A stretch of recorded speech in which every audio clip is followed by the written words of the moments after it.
Sois le bienvenu. On se retrouve aujourd'hui pour établir un lien très intéressant entre les racines d'un polynôme et une factorisation potentielle de ce polynôme. Plus précisément, dans la propriété qu'on va étudier aujourd'hui, on va considérer n un antinaturel non nul, a et z une paire de nombres réels, et p un polynôme à coefficient réel. Il convient ici de mentionner que la démonstration que je vais te proposer aujourd'hui conviendrait tout à fait pour des nombres complexes, que ce soit pour les coefficients du polynôme ou pour les nombres a et z. La première chose qu'on va démontrer, c'est que z puissance n moins a puissance n s'écrit comme le produit de z moins a par cette somme, que j'écris ici. Ce que je pourrais aussi écrire d'une manière un peu plus concise en utilisant le symbole sigma pour désigner cette somme-là.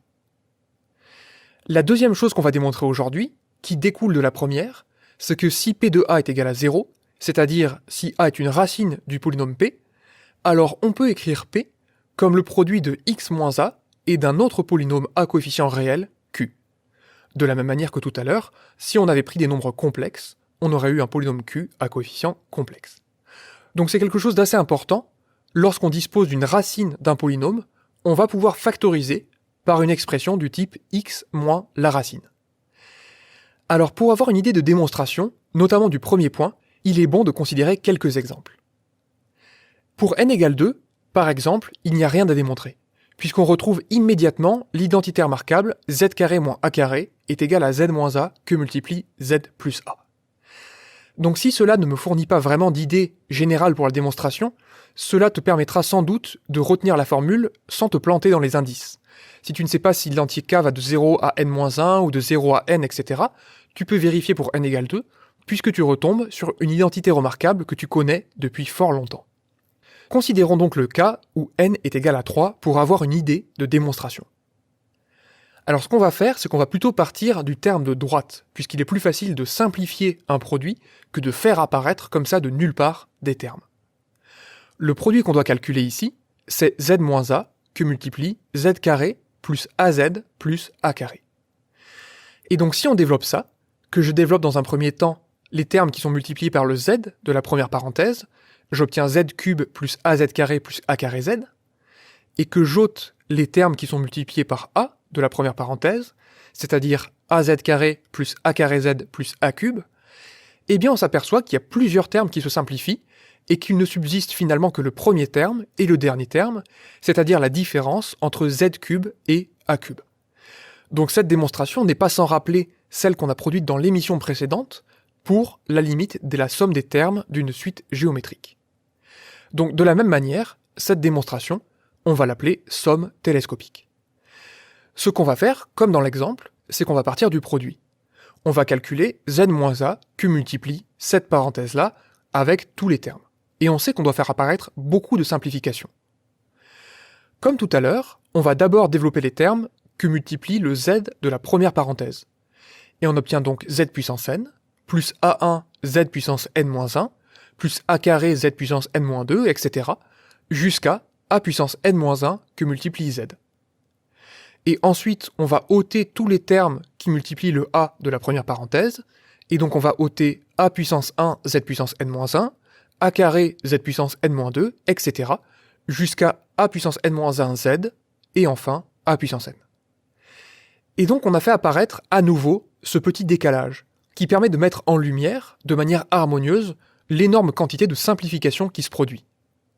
Et donc on retrouve, comme tout à l'heure, que seul le premier terme et le dernier terme subsistent, et qu'on trouve immédiatement la quantité souhaitée, c'est-à-dire z puissance n moins a puissance n. Ce qui termine le premier point de cette démonstration. Alors allons-y, tant qu'on est lancé, sur le deuxième. On va supposer que p de a est égal à 0. Ce qu'on va faire, c'est qu'on va introduire quelques notations pour avoir une expression explicite du polynôme p. On va noter d, le degré de p, et on va considérer u0, u1, etc. jusqu'à ud, les réels, tels que p de x puissent s'écrire comme u0 plus u1x jusqu'à ud fois x puissance d, et cela pour tout réel x. Et ce qu'on va faire, c'est qu'on va calculer, pour tout réel x, p de x, qu'on va écrire comme p de x moins p de a. Alors ça peut paraître d'une stupidité remarquable dans un premier temps, puisque tu vas me dire que, vu que p de a vaut 0, à quoi bon retrancher 0 à p de x ? On va le voir, en fait, dans quelques instants. Ce qu'on va faire, c'est qu'on va écrire P de x en fonction des coefficients U0, U1 jusqu'à UD. Et on va faire la même chose pour P de A. Et là, on voit qu'il y a 2-3 petites choses qui se passent. Tout d'abord, les termes constants, U0, se simplifient. Et ensuite, pour les autres, je peux les regrouper 2 par 2. Par exemple, il y a U1x et U1a, que je peux factoriser par U1, et donc j'obtiens le terme U1 que multiplie x moins a. Ensuite, il y aurait le terme U1x carré, que j'aurais envie de rassembler avec U1a carré, pour obtenir U2 que multiplie x carré moins a carré. Et ces regroupements 2 par 2 s'effectueraient jusqu'au bout, c'est-à-dire jusqu'à obtenir UD que multiplie x puissance d moins a puissance d. Et en fait, dans tous ces termes-là, je peux mettre x moins a en facteur. Alors dans le premier, il n'y a absolument rien à faire, puisque c'est U1 que multiplie x moins a. Pour le deuxième, eh bien j'utilise, comme tout à l'heure dans l'exemple, l'identitaire marquable x moins a que multiplie x plus a. Pour le suivant, eh bien ça serait U3 que multiplie x moins a, facteur de x carré plus ax plus a carré, encore une fois comme dans l'exemple. Et enfin le dernier terme, eh bien ça serait tout simplement celui qui est donné dans l'énoncé de la propriété petit i, c'est-à-dire UD fois x moins a fois x puissance d moins 1 plus a fois x puissance d moins 2, etc. jusqu'à a à la puissance d moins 1. Alors quel était le but ? Eh bien le but était de factoriser tout ce beau monde par x moins a. Et je m'aperçois ici, au vu de l'écriture qu'on a, que c'est tout à fait possible. Cette quantité-là, cette énorme somme, c'est tout simplement x moins a que multiplie U1 pour le premier terme, le deuxième terme c'est U2 facteur de x plus a, ensuite il y aurait énormément de termes, et le dernier d'entre eux, c'est UD que multiplie x puissance d moins 1 plus ax puissance d moins 2, etc. jusqu'à a à la puissance d moins 1. Et donc cette expression-là, qu'on a obtenue entre crochets, je vais l'appeler Q de x. Et on reconnaît immédiatement une expression polynomiale. On va dire par conséquent qu'on obtient ainsi un polynôme à coefficient réel Q, tel que P de x est égal à x moins a fois Q de x, et cela pour tout réel x. Ce qui termine la démonstration. Comme pour la démonstration précédente, je vais te proposer pour terminer un petit résumé. Pour démontrer le premier point de la démonstration, qui généralise une identité remarquable très connue, il s'agit de constater qu'en partant du produit, on obtient énormément de simplifications, et qu'en écrivant cela d'une manière harmonieuse, avec un petit décalage, il ne reste que le premier terme et le dernier terme d'un énorme développement.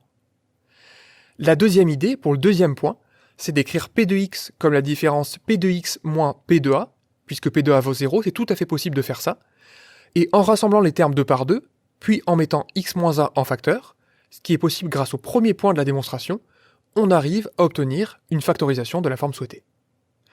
J'espère que cette émission t'a plu, je te souhaite une excellente journée, et je te dis à la prochaine.